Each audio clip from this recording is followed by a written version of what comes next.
The liberal media finally admitting that the so-called Inflation Reduction Act was a marketing ploy. It doesn't reduce inflation. It actually, based on all the policies pushed through in recent months, it doesn't reduce the deficit at all. It actually adds to the deficit over a period of a decade, about $300 billion higher if you lump in some of the recent spending bills signed into law. The Inflation Reduction Act, it was. So now the media can say, oh, it was a marketing gambit. Meantime, President Biden and his cabinet are preparing, or members of it, are preparing to take a victory lap, traveling to 23 states in the coming week to tout the spending bill. It's a tax and spending bill. Joining me now, Florida Congresswoman, House Homeland Security Committee member, and House Agriculture Committee member, Cammack. Congresswoman, these members of the media, they really know no shame. No, it's ridiculous. It's, as you said, it's a marketing ploy, and we knew that from the beginning. It's Build Back Broke all over again, just in new packaging. It's the same Green New Deal provisions that are actually going to make gas more expensive, fertilizer more expensive, energy heating bills more expensive. In fact, I was talking with somebody yesterday, and they said, you know, I was waiting to make some renovations on my home, but one, I can't afford it anymore. Two, you can't get any of these products anymore. And then we found out that there's little tax credits in there, like 30% tax credits if you're able to replace the windows in your home. I have a window manufacturer in my district. They're 18 months behind, and you can't afford it anyways. So all these these things that they've done that say, oh, we're going to lower the price of fuel, we're going to lower the price of gas, we're going to save the environment. It's nonsense. It's a sellout to China, and we're selling out the American people in the process. And it's ridiculous that they're now traveling 23 states on taxpayer dime. They should be ashamed. And Scott Shellady, jump in here. The Penn-Wharton budget model does find that it increases inflation in the first few years, and then over time, the deficit reduction that would supposedly reduce inflation is more than offset by higher deficits from the Veterans Benefit Bill, infrastructure, and semiconductor bills, period. Right. Well, here's the deal. He said the quiet part out loud, right? I've been waiting 18 months to sign this. Well, 18 months ago, we didn't have inflation. So, you know, that's not true. So this is Build Back Better, absolutely, but a smaller version.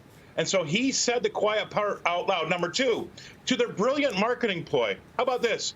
They only do that so that they can say that you voted against inflation reduction. The next bill is going to be probably Let Children Live bill, so they can say that you voted against letting children live. I mean, it's an absolute travesty, and it's shame on us, or me even, for trying to parse through it all, because you know it's not true. It's an absolute disaster.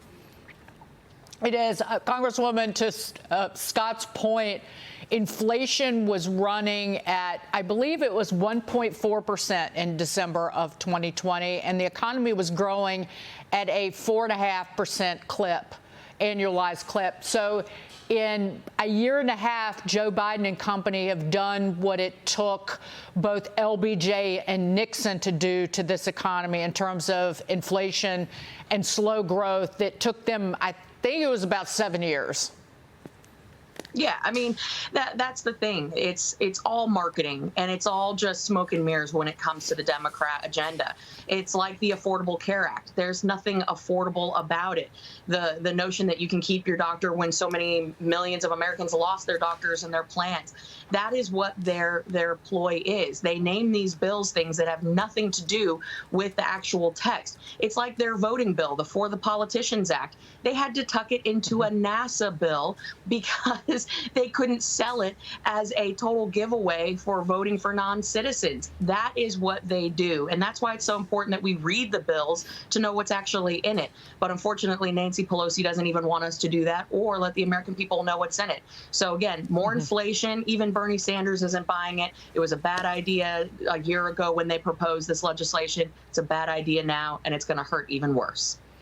And one thing that the Democrats don't want us to focus on is the wide open border and the financial hardship and the human suffering because of this policy that's coming straight from the White House. Fox News cameras capturing Border Patrol agents opening a previously locked gate at the southern border to allow illegal migrants to travel deeper into the U.S. This as Customs and Border Protection say the number of migrant encounters at the southern border has now exceeded 2 million this fiscal year, the fiscal year not over yet. This was the Texas National Guard had put up this gate. It was opened by Border Patrol. Your reaction to this in Eagle Pass, Texas? This was yesterday, captured by Fox, but also the real hardship on communities far and wide because of this policy. Listen, we know every town in America is a border town today. In fact, this Saturday, I have Border Patrol agents coming to my district in Florida to share their stories, their experiences, because we are feeling the effects here in Florida, as is every other town in America. Last night, I spoke to a mom who lost her 28-year-old daughter to one pill. She thought she was taking Xanax. In fact, it was fentanyl and methamphetamine that came from the border. My sheriffs have said repeatedly, we're finding fentanyl and bricks of fentanyl that have stamps of border cartels on them. This is killing Americans. It's impacting every single person in America today. Every family is being impacted by this. And the footage that you're showing, I mean, that's heartbreaking to see the opening of the gates on that property right there. I feel like the Border Patrol agents, and I say this from experience, having been there and talked to them, they feel like their hands are tied. They're damned if they do and they're damned if they don't. And they have no one in Washington to back them up. They need a policy that says that they're going to be allowed to do their jobs. And God bless Texas for stepping up and trying to fill that void where the federal government has fallen down. And just my final thought on this, and I'll close with this. You know, I think this is the leftist agenda, right? They rename everything. Everything has a new definition. We're not in a recession. You know, you're not a woman. Everything is a different thing. Their idea and definition of secure is not what you and I believe it is. So they're trying to redefine what secure means. So we got to get back to just basic common sense in this country, and it starts with border security. And from there, things will get better, I promise. Well, it's the party that used to be for big government, and they've gotten bigger government. But government in the last year, bureaucrats and, with respect, elected officials have failed the American people. Starting with the COVID pandemic. It's been an utter failure, and the bigger government gets, the worse it is for working men and women, because they don't care. It's meism, not youism, you, the constituent. Congresswoman Kat Cammack, good to see you. Thank you so much.